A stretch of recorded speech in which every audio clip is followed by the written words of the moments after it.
Welcome to daily fact. आज हम discuss करेंगे नवंबर 2024 के कुछ इंपॉर्टेंट करंट अफेयर। और नवंबर 2024 की अगर हम बात करें तो पार्ट थर्ड है हमारा ये करंट अफेयर के रिगार्डिंग। सोर्सेज में हम फॉलो कर रहे हैं न्यूज़पेपर्स को, और न्यूज़पेपर्स में हम बात करें अगर तो द हिंदू और इंडियन एक्सप्रेस, दोनों पर जो है वो हमारा टारगेट है। दोनों से जो important editorial based current affair है उन सभी को हम कवर कर रहे हैं, और साथ में जो है वो गवर्नमेंट साइट्स को भी हम फॉलो कर रहे हैं। Like for example PIB and all India radio, उसमें जो इंपॉर्टेंट न्यूज़ मैंशन है उनको जो है वो हम कवर कर रहे हैं।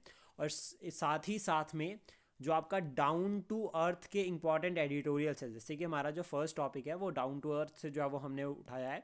तो इस तरह से जो है वो हमारी जो है वो एक कोशिश है कि सभी सोर्सेज जो कि गवर्नमेंट ऑथराइज सोर्सेज है उनको फॉलो करें करंट अफेयर के लिए।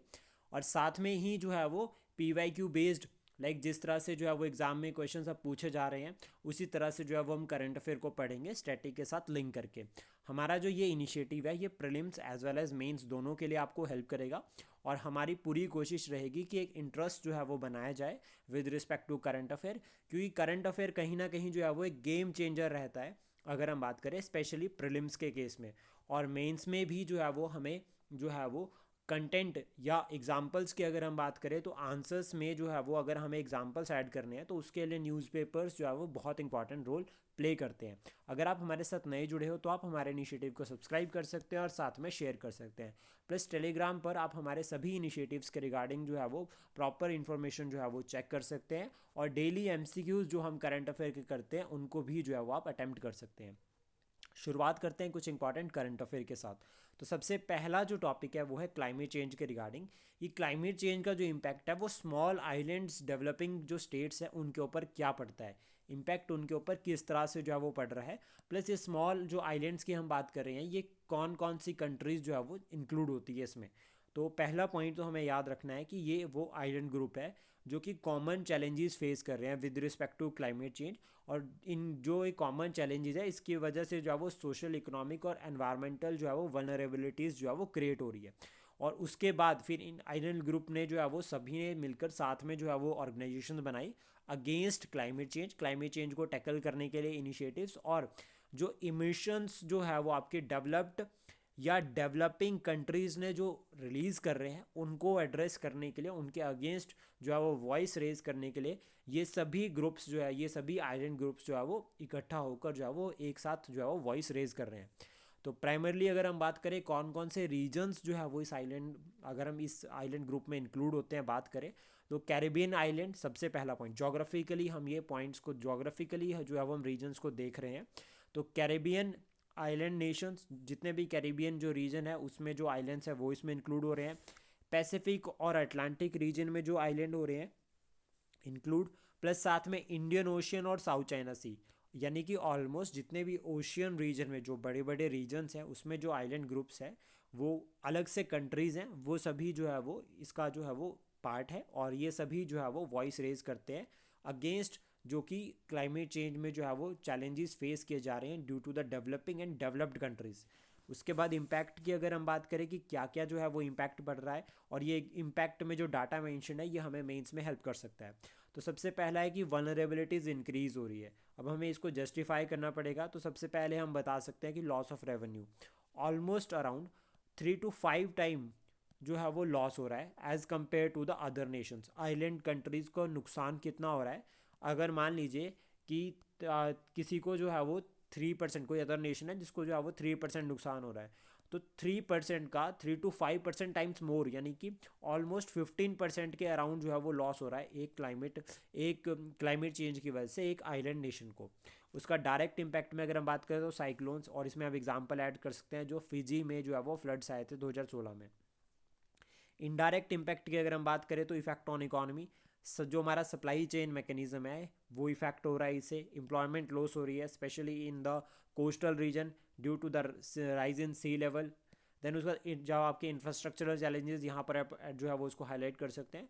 और ऑलमोस्ट अराउंड जो है वो $141 बिलियन, यानी कि 141 बिलियन जो है वो लॉस जो है वो हर साल जो है वो आइलैंड नेशंस को हो रहा है। देन उसके बाद सोशल लॉस में अगर हम बात करें तो हेल्थ क्राइसिस, एजुकेशनल क्राइसिस और लाइवलीहुड लॉस, ये 3 इंपॉर्टेंट एस्पेक्ट है, सोशल लेवल पर हम इसको कनेक्ट कर सकते हैं।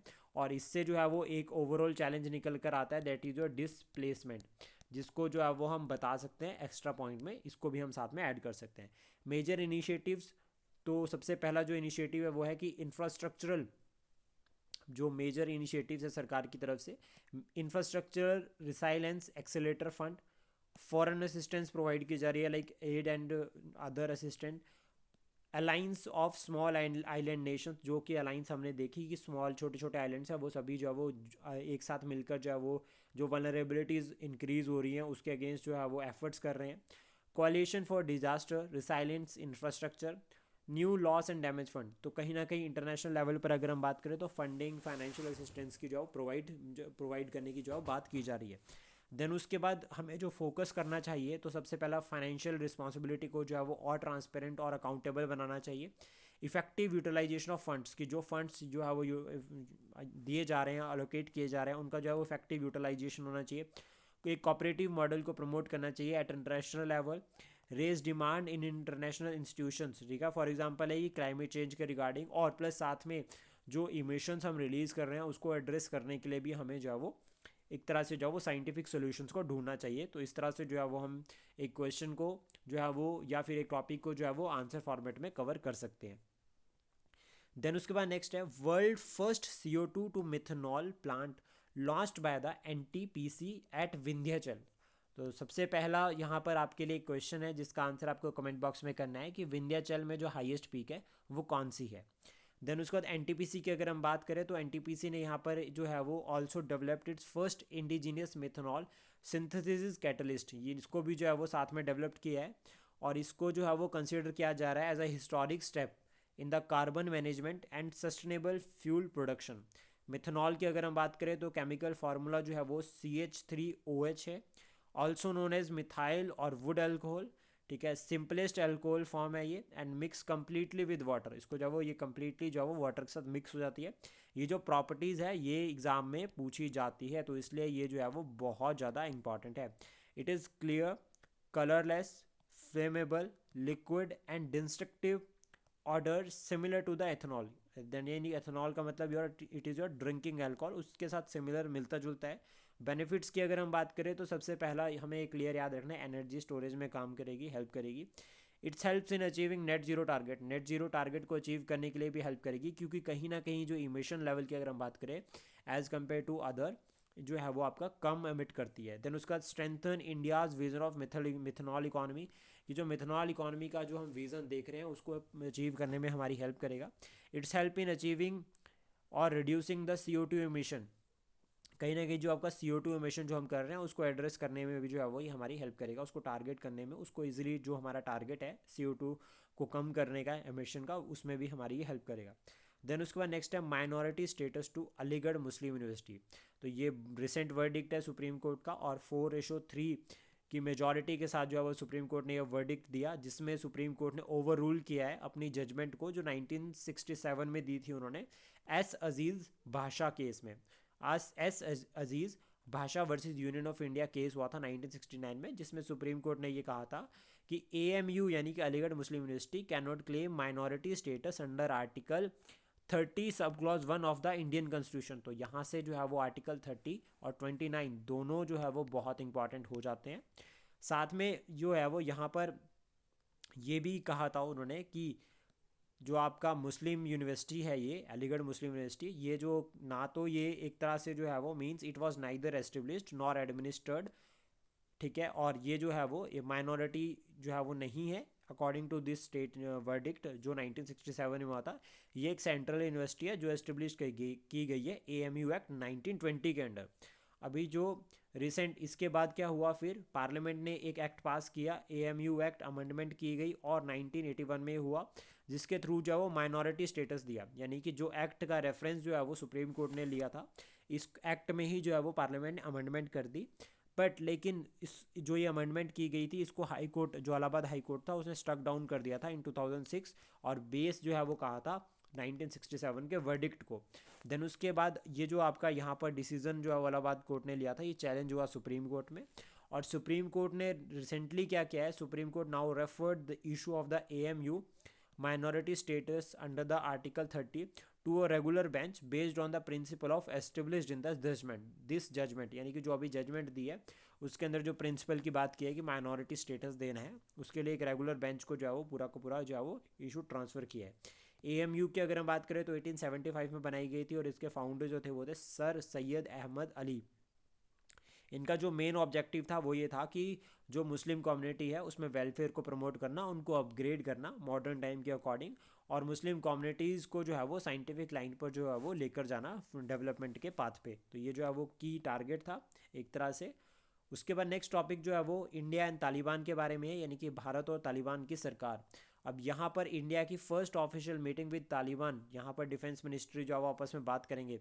हालांकि इंडिया ने ऑफिशियली तालिबान गवर्नमेंट को रिकॉग्नाइज नहीं किया है, लेकिन वी आर स्टिल जो है वो following diplomatic relation indirectly, just to promote our own interest, because अगर हम बात करें जो आपका अफगानिस्तान रीजन है, it is a way to connect with central Asia as well as Europe. तो it is a opportunity for India, ठीक है, to promote our interest and make good relation with the Taliban government. तो for this we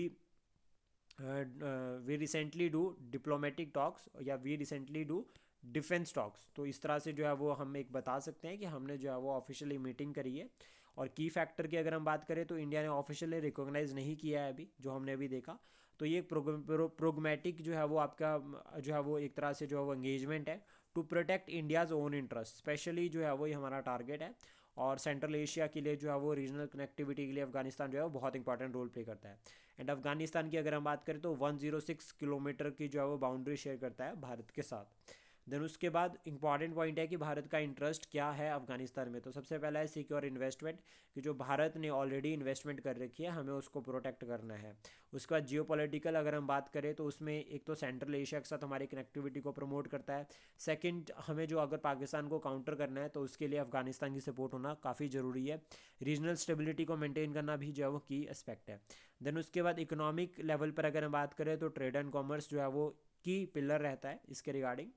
then उसके बाद next है first global ministerial conference on ending violence against the children held in Bogota Colombia. तो ये important रहेगा कि कहाँ पर ये जो है वो कॉन्फ्रेंस हुई है और जो की टारगेट है, या अगर हम बात करें इस जो पूरी की पूरी कॉन्फ्रेंस को होस्ट किसने किया है, तो कोलंबिया ने, साथ में स्वीडन थे उनके, और प्लस यूनिसेफ के साथ और WHO और UN स्पेशल रिप्रेजेंटेटिव, यानी कि इस ऑर्गेनाइजेशन में बहुत सारे मेंबर्स इन्वॉल्व हैं, including your Colombia, Sweden, UNICEF, WHO and UN के रिप्रेजेंटेटिव्स, यानी कि UN state special representatives participated in this conference, या उन्होंने भी जो है वो साथ में मिलकर इसको जो है वो होस्ट किया।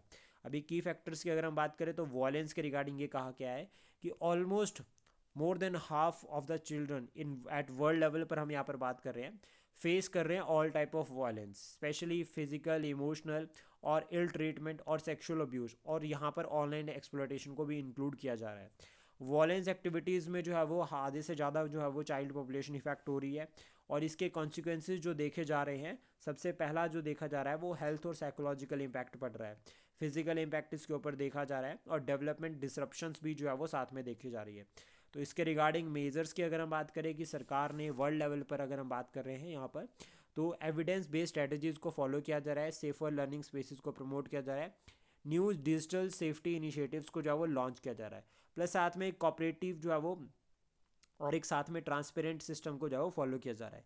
मेजर इनिशिएटिव्स की अगर हम बात करें तो inspire initiative, UN human right commission भी बनाया गया है, UNICEF safe to learn programme, UN convention on the rights of the child adoption 1989। तो ये भी जो है वो एक कंसेप्ट है, 1989 में जो है वो इसको शुरू किया गया।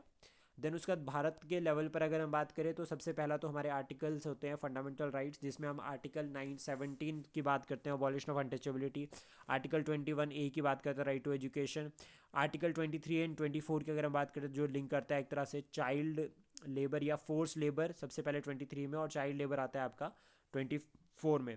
उसके बाद article 21A, it is are fundamental duty, कि हमें जो है वो राइट टू एजुकेशन देना है, और इसमें जो है वो एक DPSP का प्रोविज़न भी आता है, उसको भी हम इंक्लूड कर सकते हैं। पोस्को एक्ट जो है वो 2012 में लॉन्च किया, जुवेनाइल जस्टिस एक्ट 2015, ऑपरेशन नन्हे फरिश्ते by the railway protection force, इसको भी जो है वो हम एज एग्जाम्पल ऐड कर सकते हैं। और ये ऑपरेशन नन्हे फरिश्ते एक बार पूछा भी गया है। आपको बताना है कि ऑपरेशन सर्द हवा ये अभी रिसेंटली न्यूज़ में है। सर्द हवा जो है वो कौन सी ऑर्गेनाइजेशन ने रिलीज़ किया, इसका आंसर आप कमेंट बॉक्स में कर सकते हैं। देन उसके बाद नेक्स्ट जो टॉपिक है that is your PROBA third. ये जो है वो एक तरह से जो है वो आपका ईएसए यानी कि यूरोपियन स्पेस एजेंसी, इसका इनिशिएटिव है, मिशन है जिसको लॉन्च करेगा इसरो। और ये सन की जो कोरोना यानी कि जो सन इस तरह से होगा उसके जो आउटसाइड में जो इस तरह से स्ट्रक्चर बनता है दैट इज़ योर कोरोना, और इसको स्टडी करने के लिए जो है ये मिशन जो है वो लॉन्च किया गया। इससे पहले प्रोबा वन जो है वो इसरो ने लॉन्च किया था 2001 में। मानस नेशनल पार्क और टाइगर रिजर्व असम में है ये। यहाँ पर टाइगर पॉपुलेशन जो है वो ट्रिपल हुई है यानी कि इंक्रीज इन ट्राइबल पॉपुलेशन, जिसकी वजह से न्यूज़ में है। यूनेस्को वर्ल्ड हेरिटेज साइट जो है वो डिक्लेयर किया गया था 1988 में। और हिमाचल प्रदेश में अगर हम बात करें तो दो जो है वो यूनेस्को वर्ल्ड हेरिटेज साइट्स है। पहली जो है वो कालका शिमला रेलवे लाइन जो अभी रिसेंटली न्यूज़ में चली है, और सेकंड है ग्रेट हिमालयन नेशनल पार्क। कालका शिमला रेलवे लाइन को 2008 में जो है वो डिक्लेयर किया गया था as a world heritage site, और जो ग्रेट हिमालयन नेशनल पार्क है इसको डिक्लेयर किया गया था 2014 में। आपको कमेंट बॉक्स में बताना है कि जो ग्रेट हिमालयन नेशनल पार्क है वो कौन सी डिस्ट्रिक्ट में है हिमाचल प्रदेश की, इसका आंसर आप कमेंट बॉक्स में कर सकते हैं। इंपॉर्टेंट रिवर्स की अगर हम बात करें यहाँ पे तो मानस और बेकी ये दो इंपॉर्टेंट रिवर्स है जो आपका इस नेशनल पार्क या टाइगर रिजर्व से क्रॉस करती है। प्रोजेक्ट टाइगर को जो है वो लॉन्च किया गया था 1973 में, जो एक्स्ट्रा फैक्ट हमें याद रखने हैं। प्रोजेक्ट एलिफेंट को लॉन्च किया गया था 1992 में। और प्रोजेक्ट क्रोकोडाइल को कब लॉन्च किया गया है इसका आंसर आपको कमेंट बॉक्स में बताना है। देन उसके बाद हम बात करेंगे बिपिन चंद्र जी पाल जी के बारे में। अभी रिसेंटली इनकी बर्थ एनिवर्सरी हो और पीएम ने ट्रिब्यूट पे किया। 1858 से लेकर 1932 के बीच में जो है वो इन्होंने बहुत इंपॉर्टेंट रोल प्ले किया in the field of education freedom struggle में।